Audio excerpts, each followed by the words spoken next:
High student, চলে এসেছে নতুন আপডেট নিয়ে। বলেছিলাম পার্ট 2টা নিয়ে খুব তাড়াতাড়ি হাজির হব এবং তোমাদের কিন্তু সুপ্রিম কোর্টের জাজমেন্ট বেরিয়ে গেছে, তো সেই জন্য আমি তাড়াতাড়ি করে ভিডিওটা বানিয়ে দিচ্ছি। তোমাদের একদম শর্টে জানিয়ে দেবো যে কি বলেছে।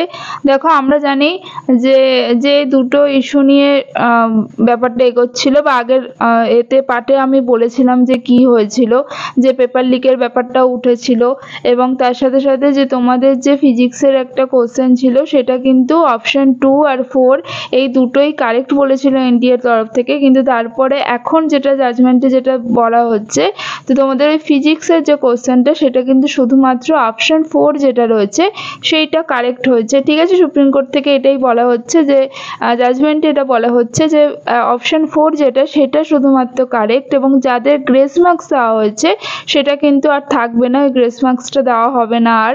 এবং তার জন্য নতুন করে রেজাল্ট পাবলিশ হচ্ছে, তোমাদের রেজাল্ট পাবলিশ হবে এবং তোমাদের কোনো রিনিট যেটা হওয়ার কথা ছিল বা হওয়ার সম্ভাবনা ছিল, যেটা আমি আগে বলেছিলাম যে সম্ভাবনা কম আছে, তো সেই রিনিট কিন্তু তোমাদের হচ্ছে না, একদম শিওরভাবে বলে দিয়েছে আজকে যে জাজমেন্ট এসেছে। আমি সকাল থেকে সেটাই দেখছিলাম যে একদম তোমাদের সাথে সাথে আমরাও টেনশনে ভুগছি যে যদি আবার রিনিট হয় কি হবে কি হবে না, সেটা আমাদের সবার মনে একটা টেনশন। তো সেটা আলটিমেটলি রেজাল্ট তোমাদের জাজমেন্ট বলে দিয়েছে, যে জাজমেন্ট এসে গেছে, যে বলেছে যে কোনো রিনিট হবে না, কিন্তু রেজাল্ট তোমাদের একটা রেজাল্ট পাবলিশ হবে একটা নতুন করে।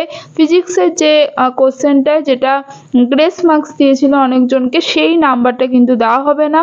তো সেই জন্য তোমরা রেজাল্টের জন্য অপেক্ষা করো এবং তোমাদের কিন্তু কোনো রিনিট হচ্ছে না। তো এই আপডেটটাই তোমাদের সাথে শেয়ার করা ছিল, খুব অল্প টাইমের মধ্যে একদম তোমাদের যা হয়েছে সেটাই তুলে ধরা হলো। এবং হ্যাঁ, পেপার লিকের যেটা হয়েছিল সেটা আগের আমি বলেছি, আগের ভিডিওতে পার্টে বলেছিলাম, এবং সেখান থেকে বেশি ডেটা পাওয়া যায়নি বলে কিন্তু এখানে কোনো রকম রিনিট হচ্ছে না বলে যেটা যে সুপ্রিম কোর্ট থেকে এটাই বলা হচ্ছে যে কোনো রকম রিনিট হচ্ছে না। তো এই হচ্ছে আজকের আপডেটটা। নেক্সট ভিডিও নিয়ে খুব তাড়াতাড়ি হাজির হব। আজকের মতো টাটা।